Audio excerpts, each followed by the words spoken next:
नमस्कार, मैं साहिल जोशी मुंबई। आपको आज तक में आपका स्वागत है।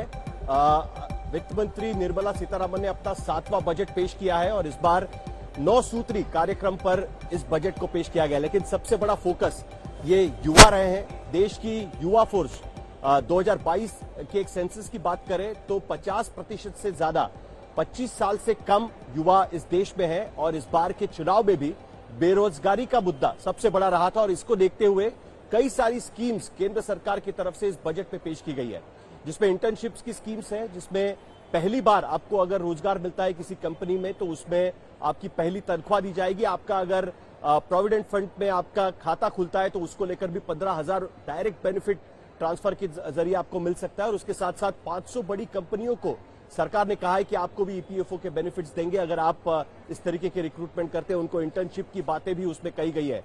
लेकिन मुंबई में जो देश का फाइनेंशियल कैपिटल है, वहां पर जो ये जॉब लेने जाएंगे अगले साल या इस साल, उनके मन में इस बजट को लेकर क्या कामना है, क्या वो सोच रहे हैं इस बजट को लेकर। इसके लिए हम लोग मुंबई के एक बड़े इंस्टीट्यूट में, एनएमआईएमएस में, जो मैनेजमेंट का एक बहुत बड़ा इंस्टीट्यूट मुंबई का है, वहां पर हम आए हुए और मेरे साथ में पहले और फर्स्ट और सेकेंड ईयर के स्टूडेंट्स यहां पर एनएमआईएमएस के इकट्ठा है और उसके साथ साथ उनके सवालों के और मेरे सवालों के जवाब देंगे। उनके प्रोफेसर ऑफ फाइनेंस हैं, ये vice dean research and PhD के हैं, मयांक जोशीपुरा, वो भी मेरे साथ में रहेंगे और वो इन सवालों के जवाब देंगे। और सबसे पहले मैं एनएमआईएमएस के स्टूडेंट्स के साथ शुरुआत करूंगा इस पूरे बातचीत की, आज तक पर इस खास बातचीत की शुरुआत करूंगा। सबसे पहले मैं आपसे जानना चाहूंगा कि आप में से कितने लोग कॉन्फिडेंट है कि कल आप जॉब मार्केट में जाएंगे तो आपको चुटकी से नौकरी मिल जाएगी? कितने लोग कॉन्फिडेंट है? बहुत धीरे धीरे हाथ खड़े हो रहे हैं, लेकिन क्या ये पूरा 100% कॉन्फिडेंस है कि आप देख रहे हैं कि किस तरीके से मार्केट जाएगा उस पर डिपेंड होगा? कैसे कैसे लगता है आपको, क्या लगता है आपको इस बजट को लेकर? ये बजट में देखने जाए तो गवर्नमेंट ने यूथ एंड युवा एंड स्किल डेवलपमेंट के लिए बहुत सारे नए बेनिफिट्स लाए हैं। एंड जो जॉब क्रिएशन की आप बात कर रहे हैं तो जो स्कीम्स लाए उससे जॉब क्रिएशन डेफिनेटली होगा ऐसा लग रहा है। एंड हमें कॉन्फिडेंस है कि कॉलेज से नेक्स्ट ईयर जैसे ग्रेजुएट हो जाएंगे तो जॉब मिल जाएगा। इसके पहले आपको ये कॉन्फिडेंस था? पिछले साल भी आपने रिक्रूटमेंट ड्राइव देखी होगी। आप सेकंड ईयर के स्टूडेंट? सेकंड ईयर के स्टूडेंट है। तो देखने जाए तो जो स्कीम्स ये बार लाई है जिससे उससे ज्यादा बूस्ट मिल रहा है और पहले थोड़ा डाउट लग रहा था कि होगा या नहीं होगा, बट अब ये स्कीम्स के बाद लग रहा है कि हो जाएगा। आपको क्या लगता है? आपने बजट देखा होगा, आपको किस तरीके से आप इस बजट को देखते हैं? तो सरकार ने इस बजट में जो है अभी हमें कैसे एम्प्लॉयमेंट बढ़ सकता है और आने वाले समय में हमें किस प्रकार का एम्प्लॉयमेंट चाहिए, कैसे स्किल्स चाहिए लोगों में, दोनों फैक्टर को संज्ञान में रखते हुए बजट निकाला है। तो सबसे अच्छी स्कीम जो इसमें एक इंटर्नशिप की स्कीम थी, जिसमें कि सरकार ने कहा है कि 12 महीने तक जो है इंटर्नशिप प्रोवाइड की जाएगी टॉप 500 कंपनियों में जो हायर एजुकेशन में बच्चे हैं उनको, और इसी के साथ साथ इंटर्नशिप अलाउंस मिलेगा 5,000 रुपए पर महीने का।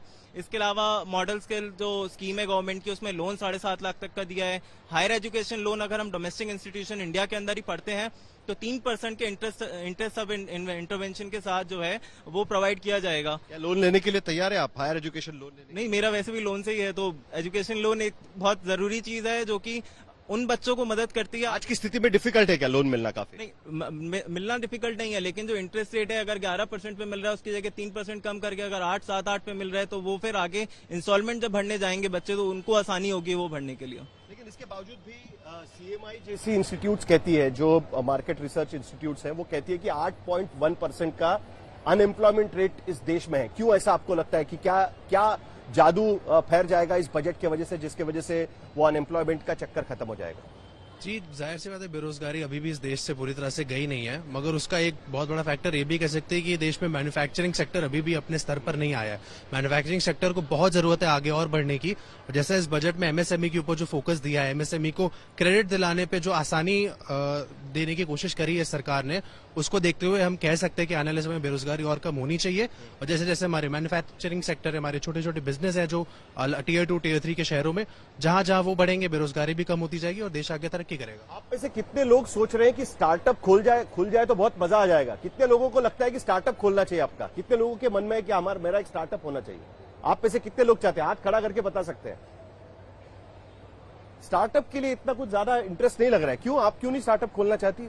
प्रधानमंत्री तो कहते हैं कि स्टार्टअप इंडिया बहुत आगे से बढ़ रहा है, युवा आजकल चाहते हैं कि अपना धंधा खोले, क्यों नहीं आप उसमें जाना चाहते हैं? नहीं, मतलब स्टार्टअप जिनको करना है, मेरे को करना नहीं है ऐसे स्टार्टअप, सोचा नहीं है इसके बारे में, बट ऑब्वियसली इतना इंसेंटिव उन लोग दे रहे हैं तो स्टार्टअप कभी करना होगा तो फिर इंसेंटिव पूरा मिलेगा।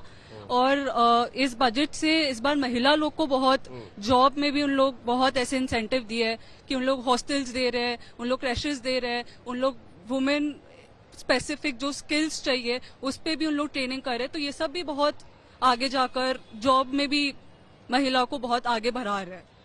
हम मयंक जी से पूछना चाहते हैं कि सर क्या ये काफी है? क्यों अचानक ऐसा लगने लगा? अब तक सरकार कह रही थी कि जो छोटे मोटे धंधे चलाते हैं क्या वो एम्प्लॉयमेंट नहीं है क्या? अनऑर्गेनाइज सेक्टर की बात कर रही थी, लेकिन अचानक हम देख रहे हैं कि जो 500 बड़ी कंपनियां उनको बोला गया कि आप इंटर्नशिप दीजिए, हम आपको ईपीएफओ में सहूलियत देंगे, सरकार उसमें आपको मदद करेगी, सरकार उसके लिए मदद करे। क्या क्या बदला है कि जिसके वजह से अचानक इस पे ज्यादा ध्यान देने की जरूरत लग रही है सरकार? तो आपकी बिल्कुल सही बात है। एक तो इलेक्शन एक ऐसा मैकेनिज्म है जहां से आपको फीडबैक मिलता है, तो एक तो कह सकते हैं कि ग्रोथ हो, डेवलपमेंट हो, पर जब तक जो यूथ है, एजुकेटेड यूथ, उसको काम ठीक से नहीं मिलेगा तो थोड़ा डिससेटिस्फेक्शन होगा। हम हमेशा से बात करते हैं डेमोग्राफिक डिविडेंड इंडियन कॉन्टेक्स्ट में कि हमारे पास यंग पॉपुलेशन है, पर अगर उनको सही तरीके से स्किल नहीं किया गया तो हो सकता है कि आगे जाके वो प्रॉब्लम हो सकती है, क्योंकि अगर उनको जॉब्स नहीं मिले, उसको काम नहीं मिला तो पूरी इकोनॉमी पे इम्पैक्ट हो सकता है, कंजम्पशन नहीं होगा। तो इस बार ये रियलाइजेशन हुआ कि एक तो स्किल गैप है कि सही डायरेक्शन में स्किल बिल्डिंग करना जरूरी है, क्योंकि अभी नई तरह की स्किल्स चाहिए। आर्टिफिशियल इंटेलिजेंस आ रहा है, दुनिया भर में चीजें बदल रही है, और उसके हिसाब से इस बार एक एफर्ट किया गया कि जो 4 मेन सेगमेंट्स को फोकस करने की ट्राई की गई कि महिलाएं, फार्मर्स, युवा एंड इस तरह से। तो युवाओं के लिए इस बार बहुत कुछ करने की ट्राई की है। ये जो आप कह रहे हैं ईपीएफओ में सपोर्ट, मुझे लगता है ये थोड़े टेक्निकल चीजें हैं। हमें फोकस करना चाहिए कि हाउ लॉन्ग टर्म में हम इस तरह का यूथ जो एम्प्लॉयबल है और कॉन्फिडेंट है, अगर वो कर सकते हैं, और स्टार्टअप को भी एनकरेजमेंट मिला है तो अच्छा है वो। नहीं, लेकिन जो स्कीम मैं यहाँ पर पढ़ रहा था कि जिसको लेकर सरकार का मानना है कि इसके वजह से एम्प्लॉयमेंट बढ़ सकती है, और जो एक तरीके से कहा गया है, तो उसमें वो लोग कह रहे हैं कि 1 crore youth in 500 top companies across the country in a span of 5 years, ये उन्होंने उनको कहा गया है। आप यहाँ पर कैंपस रिक्रूटमेंट होती है, जब मैंने पहला सवाल पूछा तो मैक्सिमम लोगों ने हाथ खड़े किए। लगता है कि एनएमआईएमएस पे लोगों को भरोसा है उनके इसको, लेकिन फिर भी क्यों ऐसा लग रहा है कि कंपनीज को रियायत देनी पड़ रही है कि आप अपॉर्चुनिटी दो, हम उनकी पहली सैलरी दे देंगे या हम उन्हें पैसा दे देंगे, उनके जो स्किल डेवलपमेंट के लिए जो खर्चा आएगा वो हम आपको दे देंगे।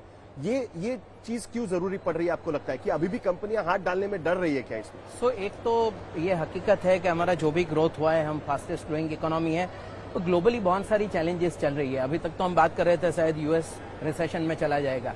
अब जैसे मान लिया इंडिया की आईटी सर्विसेज कंपनीज है, उसका ज्यादातर बिजनेस आता है यूएस से और जगह से। तो कोविड के बाद बहुत सारा हायरिंग हुआ, पर बाद में वो नहीं कर पाए आगे जाके, तो वो जो जहां वहां से जो जॉब्स मिलती थी वो नहीं मिली। बैंकिंग में भी सेम प्रॉब्लम हुई, मतलब प्राइवेट सेक्टर बैंक्स और वो जो जिस तरह का ग्रोथ हो रहा था वहां भी इतना रिक्रूटमेंट नहीं हुआ। तो जो बड़े बड़े जो एम्प्लॉयर्स थे, जो काफी टैलेंट को एब्सॉर्ब करते थे, वो वहां कहीं पे थोड़ा स्टेग्नेशन देखने को मिला। तो अभी साइकिल भी चेंज होना चाहिए, पर उसके साथ उनको थोड़ा इंसेंटिवाइज करने की भी जरूरत है कि वो राइट तरह की टैलेंट को प्रमोट करे। तो ये एक जरिया है कि शायद उनको, और होपफुली कि आगे जाके उसमें कुछ काम हो सकता है। सर, आप प्रोफेसर ऑफ फाइनेंस है, इसके लिए मुझे टैक्स पर भी आपसे बात करनी है और कुछ और बच्चों से भी हम बात करेंगे। जिसको बात करनी है वो हाथ खड़ा करके कह सकता है, भाई स्टार्टअप खोलना है तो हाथ तो खड़ा करना पड़ेगा, उसके बिना कोई आएगा नहीं आपके पास। लेकिन उससे पहले हम सुनते हैं कि वित्त मंत्री निर्मला सीतारामन ने ये जो इंटर्नशिप की स्कीम है, जो अभी प्रेस कॉन्फ्रेंस हुई दिल्ली में, उसको लेकर उन्होंने क्या कहा, वो जरा एक बार सुन लेते हैं और उसके बाद कुछ और बच्चों से हम बात करेंगे। Our government will launch a comprehensive scheme for providing internship opportunities in 500 top companies to 1 crore youth in 5 years. They will gain they will gain exposure for 12 months to real-life business environment, varied professions, and employment opportunities.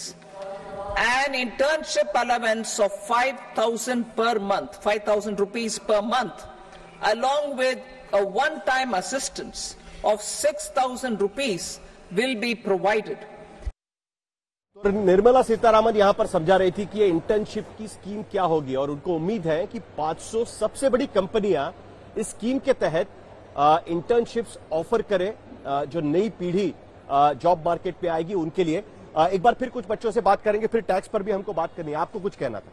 जैसे निर्मला सीतारमण जी ने ये बताया है कि 500 बड़ी कंपनियां internship देंगी, तो उन कंपनियों के लिए भी अच्छा है, क्योंकि उनका जो 10% CSR की तरफ जाता है वो उसमें से भी अपना कुछ परसेंटेज वो इंटर्नशिप के उसमें दे सकते हैं। तो ये कंपनीज के लिए भी एक बेनिफिट है और जो युवा है उनके लिए भी एक बेनिफिट है। इंटर्नशिप ढूंढना आज की डेट में बड़े कॉलेजेस में, जैसे कोई भी बड़ा कॉलेज है उनके लिए आसान रहता है, लेकिन जो बाकी जो अंडर ग्रेड के कॉलेजेस हैं उनमें बच्चों के लिए इंटर्नशिप ढूंढना थोड़ा मुश्किल होता है, तो उनको इस चीज का बेनिफिट बहुत ज्यादा। कितने लोगों ने इंटर्नशिप किया है जो सेकंड ईयर में, उनमें से कितने लोगों को इंटर्नशिप मिल पाई? इतने कम लोगों को कैसे इंटर्नशिप मिली? अगर इतना बड़ा मार्केट है, इतने ही लोग हैं सेकंड ईयर के, आप सिर्फ फर्स्ट ईयर में। ये स्टार्टअप के लिए किसने किसने हाथ खड़ा किया था? आपने हाथ खड़ा किया था। किस चीज का स्टार्टअप खोलना चाहते हैं? टेक्नोलॉजी में स्टार्टअप खोलना चाहता हूँ मैं। एआई के लिए काफी चीजें कही गई है। Yes. एक नई एंट्री है बजट में, इस बार हम देख रहे हैं उसमें। कितना उम्मीद रखते हैं आप? एआई की वजह से आप लोग को कितना खतरा लगता है? आप जब जॉब में जाएंगे, कई लोग कहते हैं कि एआई की वजह से जॉब चले जाएंगी, कितना खतरा आपको लगता है? नहीं, एआई की वजह से जॉब क्रिएट्स भी होगी, और जो लोग एआई को लेवरेज यूज कर पाएंगे और उसको अपना पाएंगे अपने आप, एंड फिर उसको यूज करके वो लोग डेवलप कर पाएंगे अपने आप को, उनको जॉब अच्छे से लग जाएगी। जो लोग एआई यूज नहीं कर पाएंगे उनके लिए तकलीफ हो सकती है आगे जाके। कितने लोगों ने लोन लिया हुआ है इस कोर्स के लिए? कितने लोगों ने लोन लिया हुआ है? आप काफी सारे लोन वाले हैं। अच्छा, आपने भी लोन लिया हुआ है। कितना डिफिकल्ट था लोन मिलना? फॉर दिस इंस्टीट्यूट लोन मिलना इतना डिफिकल्ट नहीं था, लेकिन फिर भी इंटरेस्ट और बाकी सारा चीज देखते हुए महंगा, आपको बड़ा सैलरी का जॉब तो लगेगी अगर आपको लोन रीपे करना है। हाँ, अगर मेरे को लोन रीपे करना है, जो मॉरिटेरियम और जो एग्जिस्टिंग SBI और जो गवर्नमेंट बैंक्स जो लोन्स देते हैं, तो दैट जो ROI इंस्टीट्यूट प्रोवाइड करता है, इट वाज नॉट दैट। पर आमतौर पर कितना डिफिकल्टी होती है आपको अगर स्टूडेंट लोन चाहिए, तो कितनी डिफिकल्टी होती है उसके लिए? मेरे ख्याल से तो पहले भी student loan, education loan for tier A colleges was not that difficult to thing, और अभी भी वो तो बड़ी इंस्टीट्यूट है उनके लिए डिफिकल्टी आसानी नहीं से है। मिल जाता है। आज के इस बजट में भी लोन को लेकर काफी चीजें कही गई है। मेरे ख्याल से आपने उसके बारे में बात की थी। कितना फर्क पड़ेगा आपको उससे? मेरे को अभी पूरा इसका एग्जैक्ट आइडिया नहीं है। एग्जैक्ट आइडिया नहीं है। और कोई बात करना चाहते हैं? आप बात करना चाह रहे थे जी? या मैं मानता हूँ ये बजट इस बार काफी यूथ के लिए फेवरेबल था, क्योंकि 2 लाख करोड़ एलोकेट करे गए जॉब क्रिएशन के लिए। गवर्नमेंट भी समझ रही है कि इस टाइम एम्प्लॉयमेंट रेट कम है, तो उसको बढ़ावा देने के लिए इंटर्नशिप अपॉर्चुनिटी प्रोवाइड करी जाएगी in top 500 companies with a monthly stipend 5,000 का। तो इससे यूथ में एक टाइप से उनको पता चलेगा कि कैसे काम करती है कॉर्पोरेट, उनको एक्सपोजर मिलेगा। लेकिन देश में तो मार्केट भी तो बड़ा है, यूथ मार्केट भी तो बड़ा है। 50% तो 25 साल से कम के बच्चे हैं। 2 करोड़ जॉब का वायदा किया गया था शुरुआत में, और अभी कह रहे हैं कि कम से कम लाख भर जॉब तो वो पैदा कर पाएंगे। आपको लगता है कि उतना कामयाबी मिल पाएगी? 65 लाख जॉब की बात की गई है। इतना बड़ा मार्केट खुला है। आप जब बाहर जाते हैं लोगों को मिलने के लिए या इंटर्नशिप्स के लिए जाते हैं, कितना आसान लगता है आपको ये मिल पाएगा? एक्चुअली अभी वर्ल्ड में पूरे में इकोनॉमिक स्लो डाउन आ रखा है, उस हिसाब से इंडिया ने फिर भी काफी अच्छा परफॉर्म कर रखा है, और एम्प्लॉयमेंट रेट बेसिकली बढ़ता जा रहा है, लेकिन उस लेवल पे नहीं बढ़ा। लेकिन गवर्नमेंट उसके लिए स्टेप्स ले रही है, और मुझे लगता है कि जो गवर्नमेंट है अब जो उसका प्रॉमिस है वो फुलफिल कर पाएगी। इनकम टैक्स सारे लोग भरेंगे मेरे ख्याल से। आप लोग सारे लोग सैलरीड होंगे। इनकम टैक्स को लेकर सब लोग खुश है। आपको लगता है कि कितने लोग खुश है इनकम टैक्स स्लैब्स को लेकर जो सरकार ने ये रखा है? कितने लोग खुश है और कितने लोग खुश नहीं है? सारे लोग खुश नहीं है। क्यों, क्या हुआ? एक तो जो सबसे मेन इम्पोर्टेंट चीज थी, जो सबको लगा था कि शायद कुछ चीजें अच्छी हुई हैं, कुछ चीजें अच्छी नहीं हुई हैं। जो स्टैंडर्ड डिडक्शन जो 50,000 का 75,000 कर दिया, वो एक अच्छा पॉइंट था। हाँ जी, जो न्यू रिजीम है। एक जो लॉन्ग टर्म कैपिटल गेन के जो एग्जेम्पशन थी वो 1 लाख से 1,25,000 कर दिया है, लेकिन उसका उतना ही जो नुकसान है वो उन्होंने टैक्स रेट बढ़ा के कर दिया है। शेयर मार्केट में हो क्या? हाँ जी। अच्छा, इसीलिए बोल रहे हो? तो हमने एक नेट इफेक्ट देखा था। कितने लोग शेयर मार्केट में? सब लोग ही हो गया। सारे लोग कहाँ से इन्वेस्टमेंट लाते हो शेयर मार्केट के लिए आप लोग? अच्छा चलो बोलो। तो जो हमने एक नेट इफेक्ट देखा था, हम साथ ही बैठे थे, हमने नेट इफेक्ट देखा था कि 5 लाख अगर आप एलटीसीजी आपका पहले और आज के टाइम में अगर आप न्यू एग्जेम्पशन लिमिट और ओल्ड में देखो तो भी आपको ज्यादा ही देना पड़ रहा है। मार्केट के बारे में बताओ, कैपिटल गेन से क्या दिक्कत है आपको? Capital gain, short term capital gain जो 15% था उसको 20% कर दिया, और जो लॉन्ग टर्म कैपिटल गेन का जो 10% था उसको 12.5 कर दिया। सबसे इंपॉर्टेंट चीज उन्होंने इंडेक्सेशन हटा दी है, तो वो एक बहुत बड़ा इम्पैक्ट देगा। एडजस्ट नहीं कर पाओगे। एग्जैक्टली, तो उसमें जो वो बोल रहे हैं कि 20 का हम लोग ने 12 कर दिया है, बट वो नेट इफेक्ट जो पड़ेगा वो ज्यादा ही पड़ेगा। जो बंदा अपने एलटीसीजी में लॉस दिखा सकता था इंडेक्सेशन के थ्रू, चलो लॉस नहीं बट नेट बैलेंस भी क्रिएट कर सकता था, वो चीज भी नहीं कर पाएगा, क्योंकि इंडेक्सेशन का एक मेन जो एस्पेक्ट होता था वही हट चुका है। सरकार वसूली ज्यादा कर रही है ऐसा आपको लगता है? तो शेयर मार्केट में रहेंगे कि निकलेंगे? अब रहना ही पड़ेगा। क्या लगता है सर, क्यों ऐसा किया गया है? क्या जो उनकी स्कीम्स है उसको फंड करने के लिए सरकार इस तरीके की चीजें कर रही है कि आप इनकम टैक्स बढ़ा दो, जो कैपिटल गेन टैक्स है लॉन्ग टर्म इसके लिए भी बढ़ा दो, ये सब क्यों कर रही है सरकार? इनकम टैक्स तो नहीं बढ़ाया है, इनकम टैक्स नहीं बढ़ाया है, लेकिन पर्सनल टैक्स में कम किया है। कैपिटल गेन्स में मुझे लगता है इतना ज्यादा कुछ किया नहीं है, मतलब 10% से 12.5% लॉन्ग टर्म कैपिटल गेन्स किया। अब उसमें से 1 लाख रुपए तक पहला जो 1 साल में आप प्रॉफिट बुक करते हैं उस पर पहले टैक्स नहीं था, अभी 1.25 लाख तक नहीं है। तो मान लो मैं हर साल अगर मेरा 5-5 लाख रुपए का इन्वेस्टमेंट भी बेचता हूँ मेरी जरूरत के लिए, उसमें से 25% भी प्रॉफिट है तो भी 1.25 लाख रुपए हुआ। लेकिन आपके बच्चों को नहीं लगता है? ये तो सारे यंग ब्रिगेड है जो शेयर मार्केट ये शायद ज्यादा और कमा सकते हैं, पर मैं तो सही में जो मिडिल क्लास वेल्थ बनाने की बात कर रहे हैं उसके हिसाब से सोच रहा हूँ कि हर साल अगर आप 5 लाख रुपए का भी अपना स्टॉक बेच दो और 25% भी उसके ऊपर प्रॉफिट हुआ है, उसके ऊपर आपको 1 पैसे का टैक्स नहीं देना है। 1.25 लाख रुपए, वो 1 से 1.25 लाख कर दिया, तो वो टैक्स है नहीं। दूसरा जो है वो जो फ्यूचर्स एंड ऑप्शंस में उन लोगों ने वो सिक्योरिटी ट्रांजैक्शन टैक्स बढ़ाया, वहां तो मेरे हिसाब से तो हद ही हो गई। मतलब लोग कहते हैं कि अपना पैसा है, अपना रिस्क लो, जो भी है। हमारा जो वॉल्यूम और वो बढ़ रहा था जिस तरह से, और सेबी ने एक 2022 में रिपोर्ट निकाली थी कि 45 लाख लोगों ने 1 साल में उसमें पैसे लगाए, 90% लोगों के पैसे गए। हर आदमी जो जाता है सोचता है कि ये सबसे ज्यादा पैसे कमाने का, जल्दी पैसे कमाने का तरीका है, तो आपका पैसा जो कैपिटल फॉर्मेशन में जाना चाहिए वो स्पेक्युलेटिव एक्टिविटी में जा रहा है, तो उसको थोड़ा कंट्रोल करना, लिमिट करना जरूरी है। तो मुझे नहीं लगता कि लेकिन सर ऐसा है कि आप प्रधानमंत्री आके खुद ही कह रहे थे कि आप शेयर मार्केट में जाओ, इलेक्शन के पहले, आपको याद होगा, चिंता मत करिए हम वापस आ रहे हैं। अमित शाह ने भी उसके बारे में कहा था, प्रेस कॉन्फ्रेंस लेकर ये बात कही थी। आप देख रहे हैं कि मैक्सिमम मिडिल क्लास आज शेयर मार्केट में उतरा है, पहले जैसा नहीं है। देखा मार्केट आज एक टाइम पे 2% तक गिर गया था। करेक्ट। मार्केट डिपेंडिंग आप कौन सी इंडेक्स देते हैं, पॉजिटिव क्लोज हुआ। कई बार क्या होता है, वो नी जर्क रिएक्शन होता है। आप सोचो आपने 300% पैसे प्रॉफिट कमाया है, उसमें 10% पे करो, 12%, उसके लिए लोग थोड़े मार्केट से निकल जाएंगे। तो यही एक कैपिटल क्रिएशन का तरीका है। लेकिन जो ये कह रहे थे कि इंडेक्सेशन निकाल दिया, आपको पहले एक ये था कि आप इन्फ्लेशन एडजस्ट कर सकते हो, भले आप 20% भर रहे हो, लेकिन इंडेक्सेशन आप एडजस्ट कर सकते हो। आपको पता है कि मुंबई का रियल एस्टेट मार्केट उतना बढ़ नहीं रहा है। कल अगर कोई फ्लैट अपना बेचना चाहता है, उसको उतना फायदा भी नहीं होगा, लेकिन वो टैक्स 12% दे देगा, यानी उसका पैसा जो फ्लैट बेचकर उसको चाहिए था वो भी उतना उसको नहीं मिल पाएगा। ये थोड़ा सा मिडिल क्लास पे थोड़ा ज्यादा जाती नहीं हो जाएगी? सो अगेन मेरा ये थोड़ा ऐसा मानना है कि मतलब इंडेक्सेशन जाने से क्या हुआ, आपको 12% पे कर रहे हैं, इंडेक्सेशन के साथ आपको 20% पे करना। अगर आपने काफी ज्यादा होम इम्प्रूवमेंट या कुछ नहीं किया है बीच में, तो इंडेक्सेशन से कभी इतना प्राइस बढ़ता नहीं है। तो मेरा ऐसा मानना है कि किसी का अगर 30 साल पुराना या 20 साल पुराना घर है तो थोड़ा डिफरेंस आ सकता है। किसी ने अगर लास्ट 10, 12, 15 सालों में लिया है तो मुझे नहीं लगता कि ये इंडेक्सेशन के साथ या विदाउट हो सकता है। दूसरा एक बेनिफिट ये है कि ये सिंप्लीफिकेशन कर रहे हैं। इंडेक्सेशन पे आप कौन से सही में आपने करवाया नहीं करवाया, होम इम्प्रूवमेंट, उसके डॉक्यूमेंट्स लाओ, तो बहुत सारी चीजें चलती है। मुझे लगता है कि आप थोड़ा 1-2% इधर उधर भरो, लोगों को टैक्स पे करने में प्रॉब्लम नहीं है। सिंप्लीफाइड होना चाहिए। आप मतलब हमेशा से कॉम्प्लेक्स कर रहे हो, तो उस डायरेक्शन में हम जा रहे हैं। और आप देखो, आम जनता की बात करो तो बेसिक टैक्सेशन पे तो स्लैब भी बढ़ाया और स्टैंडर्ड डिडक्शन भी बढ़ाया। 4 करोड़ सैलरी लोगों का 17-18 हजार रुपए टैक्स कम हो जाएगा, वो कम नहीं होता है। तो काफी चीजें की गई हैं। कुछ चीजें होती है कि मतलब आपको एक डायरेक्शन में जाना है तो आपको जाना पड़ेगा उसको। ठीक है। लेकिन मुझे लोग आपसे पूछना है कि आपने यूथ की बात कर ली, हमने इनकम टैक्स की बात कर ली, शेयर मार्केट की बात कर ली, लेकिन फिर भी अगर आप पूरा बजट आपने सुना होगा आज, कौन सी चीजें आपको लगती है कि जो होनी चाहिए थी इसमें और जो मिसिंग है? नए एज का बजट है, नई सरकार आई हुई है, जो चीजें आपको लग रही थी कि ये होनी चाहिए थी और ये नहीं आई, कौन बोलना चाहते हैं? हाथ खड़ा करो। चीज जो मुझे लगती है, आज इतनी इन्फ्लेशन है और 15 लाख की इनकम उतनी बड़ी कोई इनकम है नहीं, तो गवर्नमेंट को, और 15 लाख के ऊपर 30% का इनकम टैक्स है, तो आई थिंक गवर्नमेंट को उधर उसे बढ़ाना चाहिए, 15 लाख नहीं करके 20 लाख के ऊपर की इनकम पे उन्हें वो उस स्लैब को उन्हें बढ़ाना चाहिए। मुझे तो आपको लगता है इन्फ्लेशन कंट्रोल को लेकर कुछ चीजें होनी चाहिए जी, जो आपको नहीं लगी? ठीक है, तो अमूमन हम देख रहे हैं यहाँ पर कि बच्चे कह रहे हैं कि अच्छी बात है कि हमें लोन भी सस्ते में मिल जाएगा, जो अपॉर्चुनिटीज हमको दी गई है उसका भी हमें फायदा होगा।